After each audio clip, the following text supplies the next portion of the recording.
Hoy vamos directo al grano. ¿Cómo era posible que la gente medieval durmiera en casas frías, sin calefacción moderna y aún así no muriera congelada cada noche? La respuesta no es tan simple como abrigarse con mantas, sino que involucra costumbres, arquitectura, ropa y hasta hábitos de sueño que hoy nos parecen extraños. Lo primero que hay que entender es que las casas medievales eran muy distintas a lo que imaginamos. La mayoría de los campesinos vivían en chozas de barro y madera, con techos de paja y sin ventanas de vidrio. Durante el día, el humo del fuego llenaba la vivienda porque no había chimeneas adecuadas. El humo salía lentamente por un agujero en el techo o por rendijas en las paredes. Aunque parecía incómodo, esa acumulación de humo tenía un efecto inesperado. Ayudaba a mantener cierto calor dentro de la vivienda, evitando que todo se enfriara demasiado rápido. El fuego central era el corazón del hogar. Una sola hoguera, encendida en el centro de la estancia, servía para cocinar, iluminar y calentar. Al caer la noche, no se dejaba morir la llama. Las brasas se cubrían con ceniza para mantenerlas vivas hasta el amanecer. De esa forma, cuando la familia se levantaba en mitad de la noche, porque en la Edad Media era común dormir en 2 turnos, bastaba con remover las cenizas para reavivar el calor. Esto era vital. Encender fuego desde cero con pedernal y yesca era un proceso lento y agotador, así que mantenerlo encendido era más práctico y también más seguro contra el frío. Pero no solo el fuego mantenía a la gente a salvo del frío, también lo hacía la forma en que dormían. Una familia campesina rara vez dormía en camas separadas. Lo normal era que todos compartieran el mismo espacio y, muchas veces, la misma cama. Padres, hijos e incluso abuelos dormían juntos, en lo que hoy nos parecería agobiante, pero que en ese contexto era pura supervivencia. El calor humano era el recurso más eficaz contra el frío. Varios cuerpos juntos bajo la misma manta podían conservar mucho mejor la temperatura que dormir solos en cuartos separados, como hacemos en la actualidad. Y no solo eran las personas quienes contribuían al calor nocturno. En muchas casas, especialmente las más pobres, el ganado menor dormía bajo el mismo techo. Cabras, ovejas o cerdos se acomodaban en un rincón de la vivienda, separados por simples tablas. Estos animales desprendían calor corporal y, sin saberlo, se convertían en parte del sistema de calefacción familiar. El olor y la falta de higiene eran parte del precio a pagar, pero para un campesino medieval, la prioridad era sobrevivir a los meses más fríos del año. Suscríbete si te gusta el video. La ropa también jugaba un papel clave. A diferencia de nosotros, que nos ponemos un pijama ligero para dormir, la gente medieval no se desvestía del todo. Solían dormir con ropa de lana, camisas largas y gruesas que retenían el calor. La lana era el material más valioso del periodo, porque incluso húmeda mantenía la temperatura del cuerpo. Además, usaban capas superpuestas. Varias prendas finas de lana, unas sobre otras, atrapaban el aire caliente en medio, generando un aislamiento natural. Era un método simple y eficaz que aún hoy se recomienda en manuales de supervivencia. Las mantas no eran de algodón ni de materiales suaves como los que conocemos ahora. Eran pesadas colchas de lana tejida o pieles de animales. Cuanto más pesadas, mejor aislaban del frío. Incluso se usaban pieles de oveja o de ciervo como cubrecamas, que además de calor aportaban una capa de resistencia contra la humedad. En castillos o casas nobles donde había más recursos, las camas se cubrían con varias capas de telas gruesas, lo que creaba un verdadero muro de protección contra el aire gélido. Otro secreto estaba en la propia arquitectura. Aunque las casas campesinas parecían frágiles, estaban diseñadas para aprovechar cada rincón. Los techos bajos ayudaban a concentrar el calor del fuego en la zona habitada. El humo que se acumulaba también actuaba como aislante, formando una especie de capa caliente en la parte superior. Las paredes de barro mezclado con paja no eran estéticamente atractivas, pero sí eficaces. Mantenían el interior más templado en invierno y fresco en verano. En las ciudades, las casas adosadas compartían paredes con las de los vecinos, lo que reducía la pérdida de calor. Y en los castillos, aunque las enormes salas de piedra eran difíciles de calentar, las habitaciones privadas solían ser pequeñas, con gruesos tapices colgados en las paredes y alfombras en el suelo para cortar las corrientes de aire. Estos tapices no eran solo decorativos, funcionaban como aislantes, atrapando calor y bloqueando el frío de la piedra. El sueño segmentado también ayudaba a combatir el frío. Como mencionamos antes, la gente medieval dormía en 2 fases: el primer sueño, que comenzaba poco después del anochecer, y el segundo, que llegaba tras una vigilia de 1 o 2 horas en medio de la noche. Durante esa vigilia no se quedaban inmóviles, aprovechaban para reavivar el fuego, rezar, hacer tareas ligeras o incluso conversar. Ese movimiento mantenía el calor corporal y aseguraba que la casa siguiera protegida contra el frío.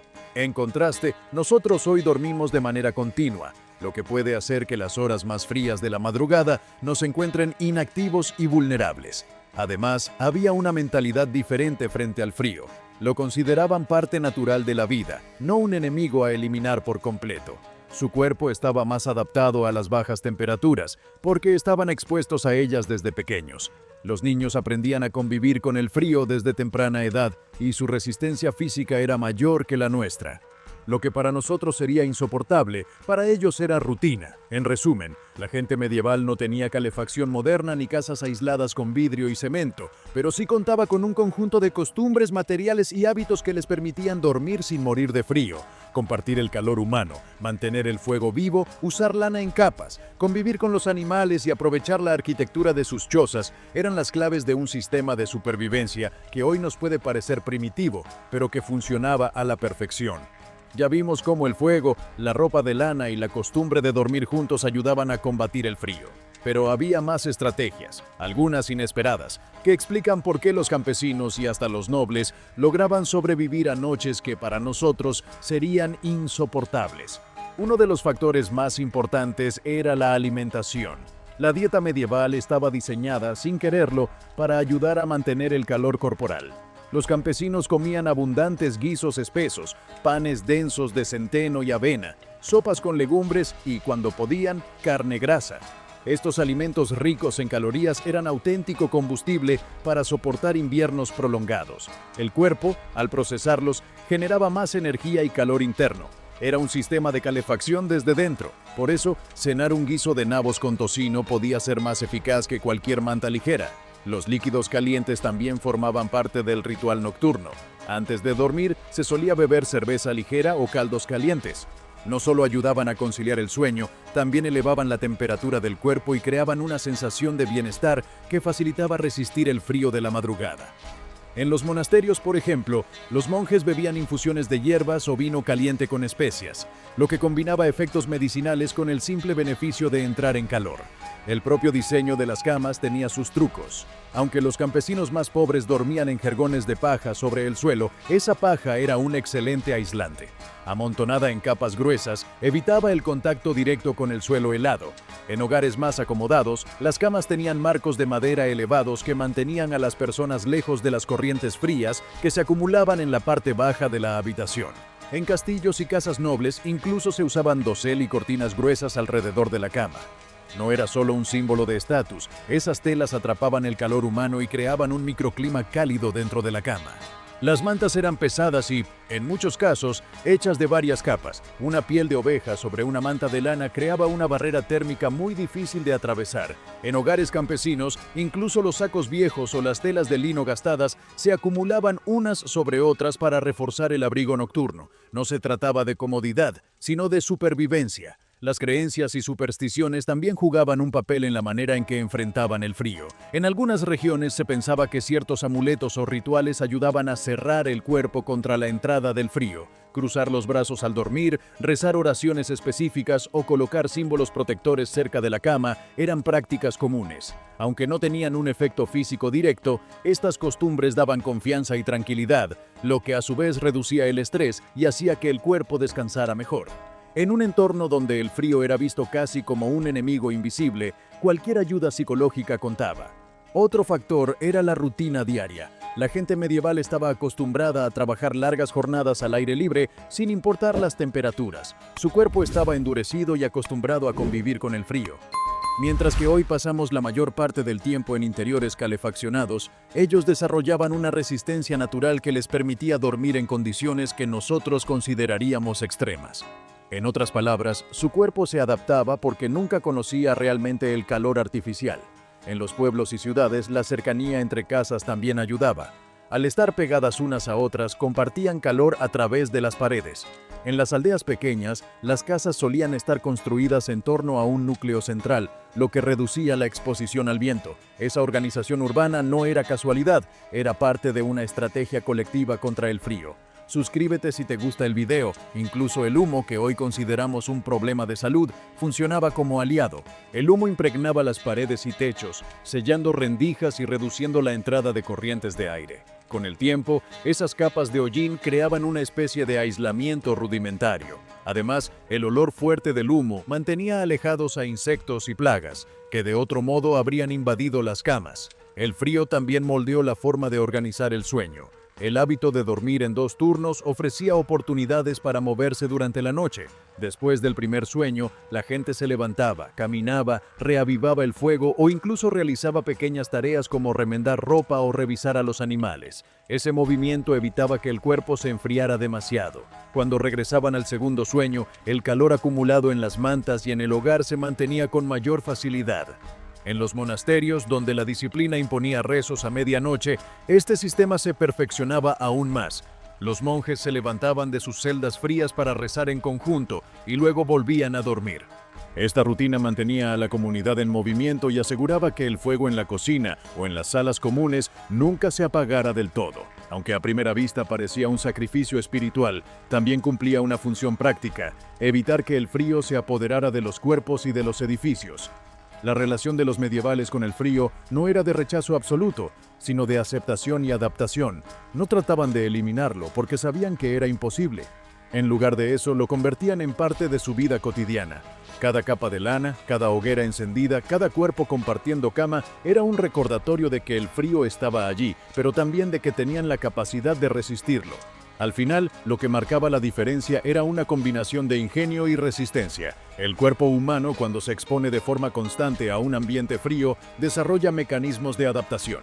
Y si a eso le sumamos fuego, comida calórica, ropa adecuada y la cercanía de otras personas, se entiende por qué los campesinos medievales podían pasar noches enteras sin temer al frío como lo tememos hoy. Hasta ahora hemos hablado de campesinos y aldeanos, pero ¿qué ocurría en castillos, monasterios y casas de nobles? La vida en esas construcciones no estaba exenta de frío. De hecho, muchas veces las enormes salas de piedra eran más difíciles de calentar que las chozas de los campesinos. Sin embargo, la nobleza desarrolló sus propios trucos y rituales para resistir las noches heladas. Los castillos medievales, con muros de piedra de varios metros de grosor, ofrecían protección contra ataques, pero también acumulaban humedad y bajas temperaturas.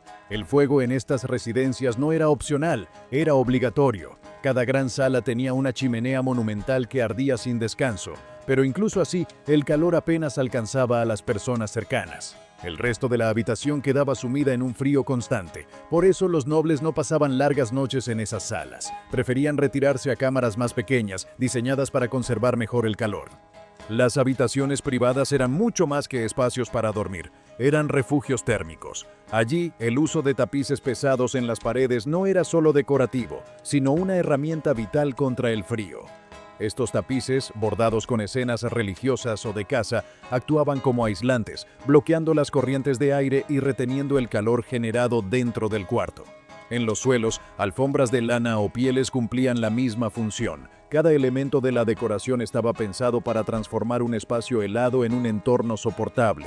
La cama, símbolo de estatus, era la verdadera fortaleza nocturna. Los nobles dormían en lechos altos, con colchones rellenos de plumas o lana, alejados del frío del suelo. Encima, varias capas de mantas, colchas y pieles creaban una barrera contra la intemperie. Lo más ingenioso eran los doseles y cortinas gruesas que rodeaban la cama. Estos no solo daban privacidad, atrapaban el calor corporal y formaban un microclima dentro del lecho. Dormir en un castillo podía ser gélido en los pasillos, pero en esas camas cerradas se alcanzaba una calidez sorprendente. En monasterios la realidad era diferente. Los monjes hacían votos de austeridad, lo que significaba soportar frío con mayor resignación. Sus celdas eran pequeñas y apenas tenían mobiliario, lo que limitaba el calor acumulado. Sin embargo, los hábitos colectivos ayudaban. Los rezos nocturnos obligaban a los monjes a levantarse en medio de la noche y a moverse, evitando que el cuerpo se enfriara en exceso. Además, las cocinas monásticas se mantenían encendidas casi todo el tiempo, y el calor se distribuía por pasadizos y claustros. No era un lujo, pero sí una forma de mantener cierta estabilidad térmica. El agua caliente también tenía su papel. Aunque los baños no eran frecuentes, en ocasiones se usaban piedras calentadas en el fuego y luego envueltas en telas para colocarlas en las camas. Estos improvisados calientacamas podían mantener un lecho tibio durante las primeras horas de la noche. La nobleza los usaba con frecuencia, mientras que en casas campesinas se hacía algo similar con ladrillos calentados o bolsas de tela llenas de ceniza caliente. Suscríbete si te gusta el video. El frío, sin embargo, no era visto solo como un enemigo. En muchos contextos se asociaba con disciplina, pureza y resistencia. Los monjes, por ejemplo, consideraban que soportar el frío sin quejarse era una forma de acercarse a Dios.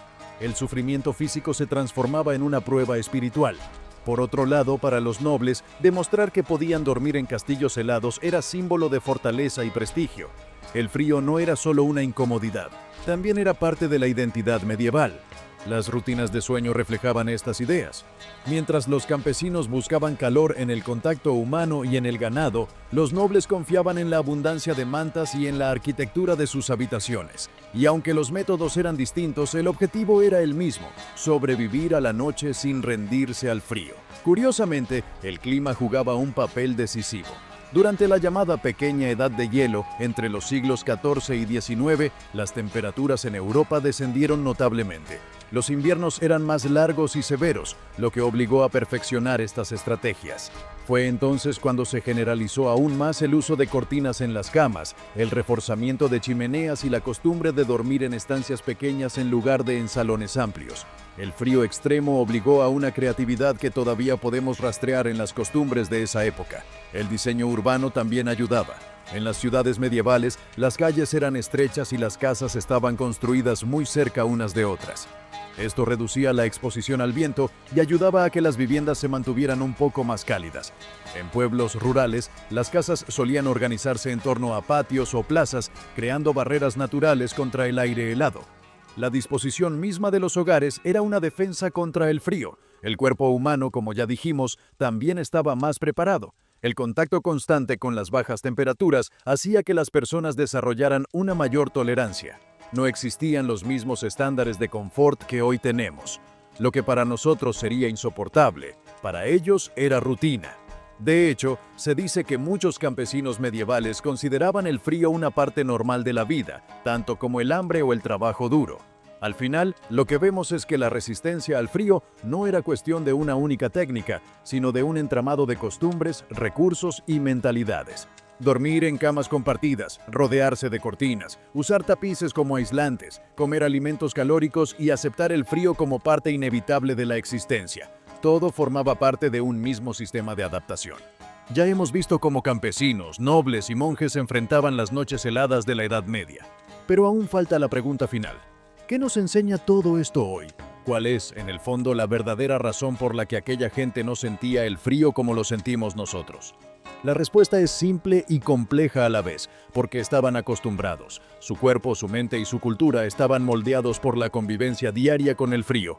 No había calefacción, no había ropa sintética, no había casas aisladas. Desde niños aprendían a convivir con temperaturas que hoy consideraríamos insoportables. Esa exposición constante los hacía más resistentes. Lo que para nosotros es incomodidad, para ellos era parte natural de la vida. Pero esa resistencia natural no lo era todo. Había un sistema completo de estrategias que se unían para formar una especie de escudo colectivo contra el frío. El fuego, siempre encendido en el corazón del hogar. La ropa de lana, llevada en capas y rara vez abandonada al dormir. Las camas compartidas que convertían a la familia en una manta viviente. Los tapices y cortinas que transformaban chozas y castillos en refugios temporales. La comida calórica que calentaba el cuerpo desde dentro. Cada uno de estos elementos sumaba un poco de calor y juntos lograban lo imposible. Noches tolerables en un mundo gélido. El sueño segmentado era otra clave. Dormir en dos fases permitía controlar mejor la temperatura de la casa, revisar el fuego y mantener el calor corporal con movimiento. En nuestra vida moderna, donde dormimos de un tirón, hemos perdido ese contacto constante con el ambiente nocturno.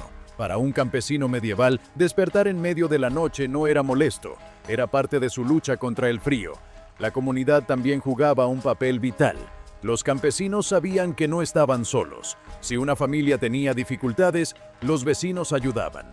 Si había que reforzar casas antes del invierno, se hacía entre todos. Esa red social era otro tipo de calefacción, la seguridad de que juntos podían resistir. En un castillo o un monasterio, la protección venía de la arquitectura y la organización colectiva. Donde fallaba la madera o la lana, triunfaba la solidaridad.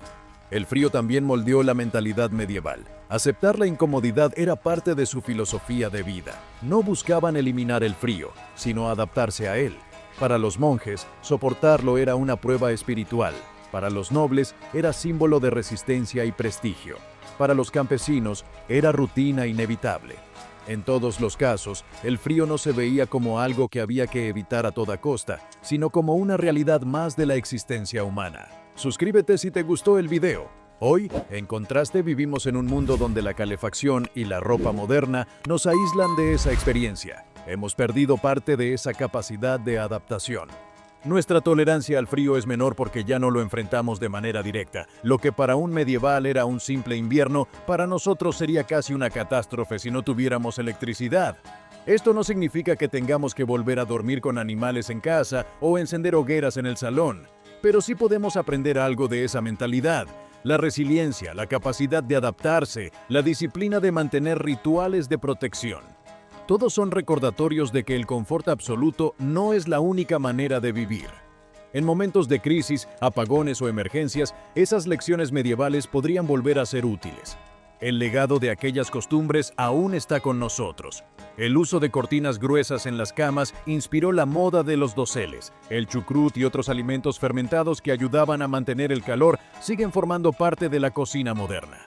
Las capas de lana que atrapaban aire caliente entre prendas siguen siendo recomendadas en manuales de montaña y supervivencia. Incluso la costumbre de dormir juntos en espacios reducidos ha sido estudiada por psicólogos como un factor de seguridad emocional, además de físico. La verdadera razón por la que la gente medieval no sentía frío no fue un invento aislado, sino una combinación de factores: su resistencia natural, su cultura, sus rituales y sus ingeniosos métodos. El frío estaba en todas partes, pero no era un enemigo invencible, era un compañero duro, pero aceptado. Imagina una noche medieval, una choza de barro iluminada por el resplandor débil de una hoguera, humo acumulado bajo el techo, una familia entera apiñada bajo pieles de oveja, animales rumiando en la esquina y el silencio roto solo por el viento golpeando las paredes. Para nosotros sería insoportable, para ellos era simplemente la vida. Y en esa aceptación estaba la clave. El frío no los vencía porque nunca lo negaron, lo enfrentaban con disciplina, ingenio y unidad. Y esa, más que cualquier manta o tapiz, fue la razón por la que sobrevivieron a siglos de noches heladas.